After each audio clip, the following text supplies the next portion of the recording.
Mr. Speaker, a notice of intention was issued on 3rd November 2025 to the owner and occupier of 38 Oxley Road, stating that the government intends to preserve the site under the Preservation of Monuments Act, or PMA for short.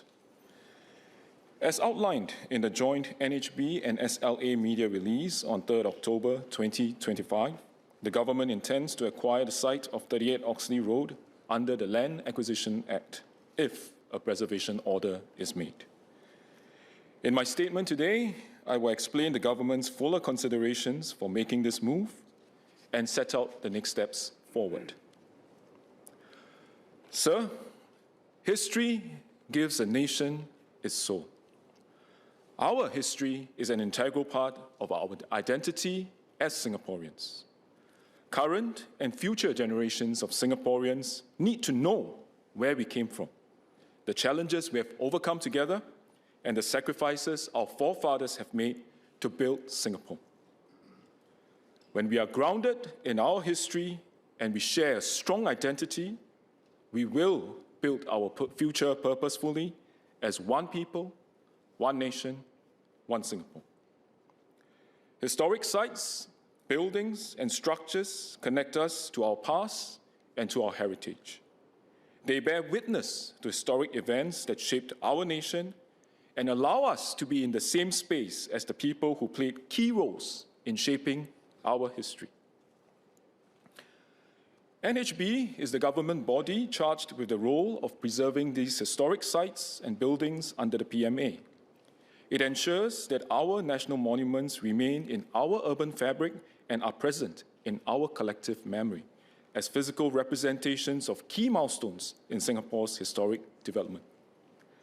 We have gazetted historic buildings as national monuments like the former Parliament House and the former City Hall. We have also gazetted the Padang site as a national monument because it's hosted key historical events, including our first National Day Parade in 1966 and celebrations of the installation of Singapore's first Yang di-Pertuan Negara, Encik Yusof bin Ishak. As a young nation, we have 76 national monuments in Singapore. They collectively convey different aspects of the Singapore story and identity. Some represent our religious diversity, while others are important civic and cultural buildings. Most have their roots from the colonial period. Only a precious few, like the ones I shared earlier, embody Singapore's struggle for self-determination after the Second World War and our aspirations as a newly independent nation post-1965. We therefore need to carefully steward monuments that reflect this phase in our national history and protect this cultural inheritance for our future generations. They collectively connect Singaporeans with our Singapore story. In land-scarce Singapore, preservation is something we enter into only after a rigorous assessment process administered by NHB. NHB conducts thorough research on the history and significance of the identified site, including the events and people associated with the site, as well as their impact on the trajectory of Singapore's history. This research is then assessed by the Preservation of Sites and Monuments Advisory Board, or the PSMAB for short, and this is an independent board consisting experts in fields relevant to national monuments such as history and architecture. The PSMAB considers the merits of each case holistically and objectively, based on its historical significance, architectural and design merit, and authenticity. If the PSMAB finds the identified building or site to be worthy of preservation and NHB supports the assessment, NHB will submit its recommendation to Minister CCY for decision. If the Minister CCY agrees with the recommendation, a notice of intention will be issued to notify the owner and occupier of the site of the government's intention to preserve the building or site. And as stated under the law, the owner and occupier will be provided a reasonable period to submit any objections to the intended preservation. NHB will consider all objections received and make further recommendations on whether to proceed with this preservation. Thereafter, the government will make a final decision on whether to proceed with the preservation. Well, let me now address the site of 38 Oxley Road. The matter has received considerable attention over the years and extensive discussions in this House. I will not recount the background in detail, but let me do a quick recap of the salient points. First, it was Mr. Lee Kuan Yew's preference for the house on 38 Oxley Road be demolished. It was also Madam Kwa's wish for the family's living spaces to remain private. Second, Mr. Lee understood that he had to abide by the processes and the systems that he had built, and that the government has a duty and a responsibility to consider the public interest and not just those of private individuals. And that was why, in 27 December 2011, he had written to Cabinet and he had stated that, and I quote, "If 38 Oxley Road is to be preserved, it needs to have its foundations reinforced and the whole building refurbished. It must then be let out for people to live in. An empty building will soon decline and decay," end quote. In March 2012, he had also applied to URA to renovate the house. This would have kept the structure of the original house and added other spaces to it. And third, there was no need to make any decision on 38 Oxley Road prior to this, as Dr. Lee Wei Ling was residing in the house. The government had made it very clear that we will not do anything to affect her right to live in the house. But after Dr. Lee Wei Ling passed away in October 2024, the Urban Redevelopment Authority received the demolition application for the building at 38 Oxley Road. Hence, NHB launched a formal assessment of the site in line with established processes under the Preservation of Monuments Act 2009 to determine if it's worthy of preservation. NHB and PSMAB have since completed the process to determine the site's eligibility and suitability for preservation under the PMA, and NHB has made its recommendation to me as Acting Minister CCY. For this case, public officers on PSMAB recused themselves during the assessment to ensure that the site was considered independently. The PSMAB have assessed 38 Oxley Road to have strong national significance worthy of preservation as a national monument. They note that the site bore witness to pivotal events in the 1950s that marked Singapore's transition from a colony to an independent nation. Impactful and consequential decisions were taken there. The site also served as the venue for conversations, activities, and decisions of our founding leaders, which profoundly influenced the trajectory of Singapore's independence movement and our subsequent national history. It was the gathering point for activists and trade unionists who came to seek help and legal consultations with Mr. Lee. It also hosted regular meetings, often in the basement dining room, where key individuals such as Dr. Goh Keng Swee, Dr. Toh Chin Chai, Mr. S. Rajaratnam, and Mr. K.M. Byrne discussed the feasibility of forming a political party to contest the Legislative Assembly elections. These meetings progressively grew to include other individuals involved in the anti-colonial struggle, such as Mr. Lim Chin Siong and Mr. Fong Swee Suan, who later split away to form the Barisan Socialis. Prominent Malayan leaders like Tunku Abdul Rahman and Tan Cheng Lock also visited the site for discussions. The site witnessed discussions where these key individuals formulated their vision, plans, and values for Singapore, leading to the formation of the People's Action Party and its landslide victory in the 1959 Legislative Assembly elections, resulting in Singapore's first fully independent government. This will make the site a unique and foundational part of the story of Singapore's independence. and hence the PSMAB concluded that the site is of national importance with great historic merit. If preserved, the site would allow current and future generations of Singaporeans to reflect upon these significant events and the ideals and the values that have shaped Singapore. In my capacity as Acting Minister CCY, I have received the recommendations and I agree with them. It is the confluence of people, place, and events that gives a site its historical significance. We have very few such sites in Singapore where there is such a confluence. 38 Oxley Road is one of them.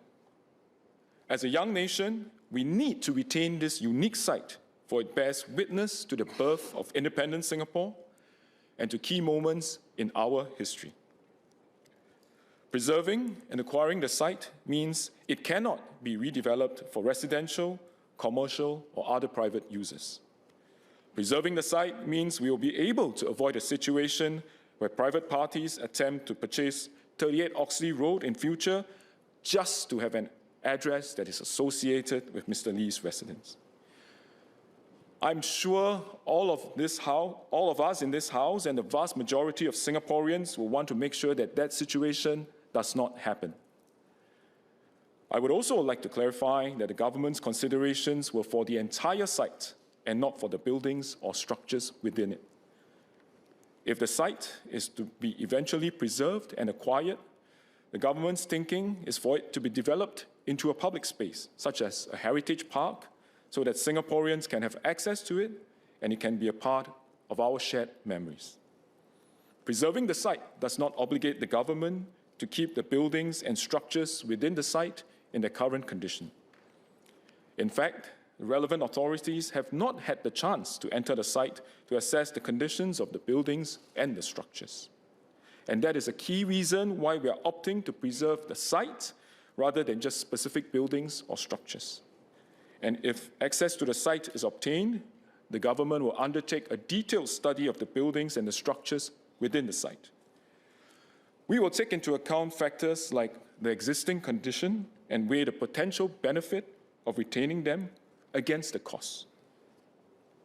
The government will consider all options, including those proposed by the Ministerial Committee on 38 Oxley Road in 2018, which include partial or full demolitions of the buildings and structures.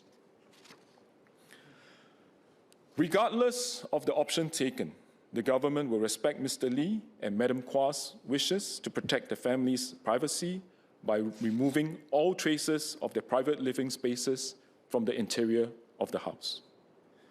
Under no circumstance will the interior of the house, as Mr. Lee and Madam Kua knew, be displayed or recorded or remodeled or duplicated elsewhere. In fact, many other countries around the world have preserved and converted sites associated with their nation's independence as spaces for public education and appreciation. For example, there is the Gandhi Ashram in India. This marks the site where Mahatma Gandhi lived from 1917 to 1930 and was the center of Gandhi's non-violent resistance movement against British colonial rule of India. There's also the Independence National Historical Park in the United States, which includes buildings that witness the country's key historic milestones, like the signing of the Declaration of Independence and the United States Constitution. In many such instances, they have made changes to the sites, including modifying or adapting the original buildings with new interpretive structures to better enable the public to experience the site as a park or a heritage space. And that's why we're keeping an open mind as to the treatment of the buildings and the structures within the site. We will keep all options open and strive for a solution that will unite us as a country, rather than allow this to become a point of contention or division in our society. If 38 Oxley Road is indeed preserved and acquired, the government fully intends to conclude its plans on the exact use and configuration of the site, including the treatment of the buildings and the structures on the site, well within this term of government.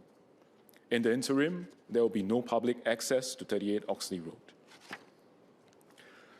Mr. Speaker, let me now explain the next steps. Following the service of the notice of intention, due process under the PMA will be accorded to the owner and any occupier. In line with existing practice, a notice period of 14 calendar days will be provided for them to submit objections to the NHB. NHB will then submit any objections received and their recommendations to me in the capacity of Acting Minister CCY to decide whether to proceed with the preservation of the site. All objections submitted and recommendations made will be considered objectively and fairly as part of due process. If, having heard and considered the objections, the decision is to proceed with the preservation, a preservation order will be made.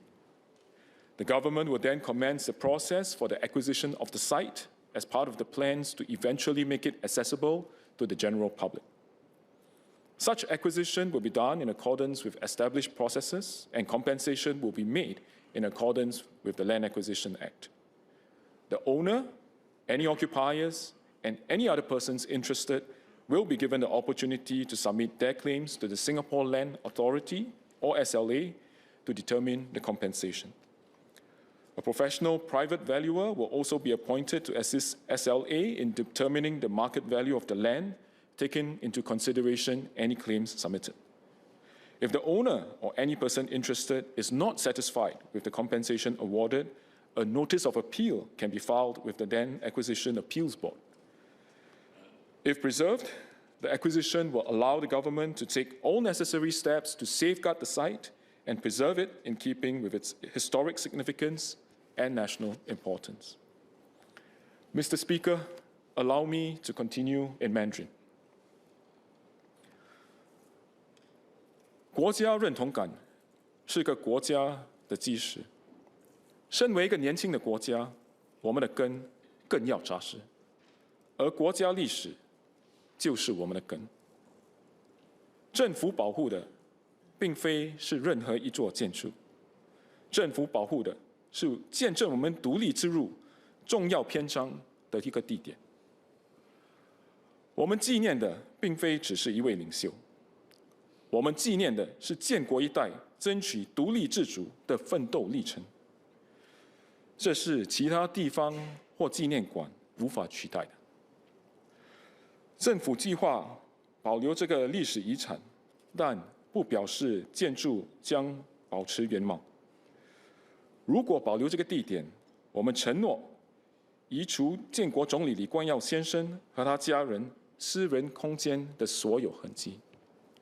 我们将研究如何妥善处理建筑及结构，让这个地点可以成为国民教育场所，让年轻一代有机会走出课堂，到现场亲身体会历史，更深刻地理解成为新加坡人的意义。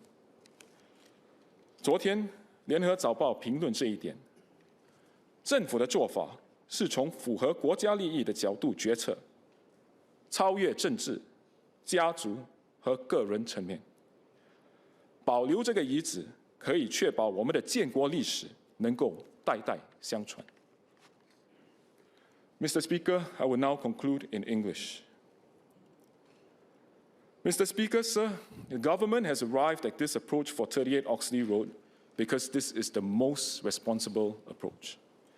In its 2018 report, the Ministerial Committee on 38 Oxley stated that the future government will have to make an informed and considered decision on the matter when it becomes necessary. This is the future government, and the time is now. We will take the deliberate steps to decide, and we will do so in the best interests of Singapore and Singaporeans now and for the future. Mr. Speaker, sir, I began this speech explaining the importance of preserving our collective memory because this is what makes us one people. Our history and journey from immigrants with no rights to an independent country of Singapore citizens is fought for by key people and through key events that shaped our destiny. The physical spaces that bore witness to these events are our only links to these pivotal moments in our history. There will come a time when no one who has lived through Singapore's struggle for independence will be around to recount these stories firsthand. But the sites and markers that we choose to keep today will continue to speak for them. They will remind us of our hard-fought path to become a multiracial, multi-religious, and sovereign nation. In preserving the site, we are not memorializing any single leader. We are safeguarding the grounds where future generations can stand to understand where we came from, who we are, and what we overcame together. We do this so that our children, our grandchildren, and their children after them will know the story of Singapore, not as something distant or abstract, but as something lived, earned, and entrusted to them. Then our Singapore spirit will endure, and it will grow stronger with every generation. Thank you.